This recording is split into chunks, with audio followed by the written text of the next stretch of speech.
Hi guys, today we're talking about camera basics. Aperture, shutter speed, and ISO.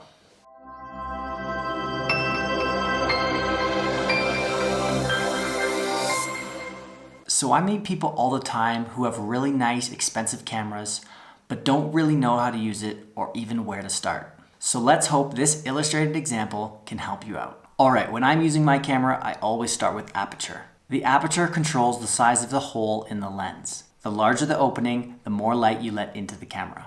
The smaller the opening, the less light you let in. Now, why would you ever want to let less light into the camera? Apart from the obvious reason that you don't want to overexpose the image. Well, the smaller the opening, the more of the photo will be in focus. This is really great for shooting landscapes when you want to see all of the image in focus. However, when we make the aperture wider, letting more light in, this causes a shallower depth of field. This is great for shooting things up close or shooting portraits. Aperture is also referred to as f-stop. Lenses typically range from f2.8 to f22. However, lenses can go higher and lower than that as well. So the smaller the number, for example, f2.8, the larger the opening, the shallower the depth of field. That may seem confusing because it's kind of saying the opposite, but really f-stop is a fraction. 1 over 2.8, 1 over 8, 1 over 22. So if you do the math, then it makes sense. Next up is shutter speed. This one is a little more obvious as it dictates the speed of the shutter. The higher the number, the faster the shutter speed. This is shown on your camera in fractions of a second. So a slow shutter is good for low light conditions because the longer the shutter is open, the more light hits the sensor. So for night photography and astrophotography, you typically want to use a slow shutter. You also might want to use a slow shutter for special effects, like capturing movement in the photo, like a drag shutter. Or you can place your camera on a tripod to get those milky waterfall shots or streaking car light night shots.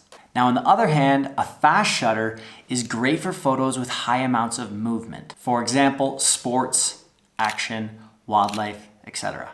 Finally, we have ISO. To keep it simple, this is how sensitive your sensor is to light.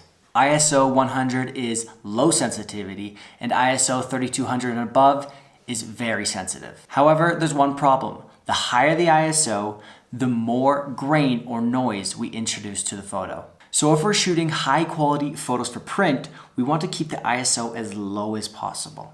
Although, of course, a photo with a little bit of noise in it is better than no photo at all. All right, now we're out in the field and it's time to combine them all together. First question, do we want a shallow depth of field? Yes or no?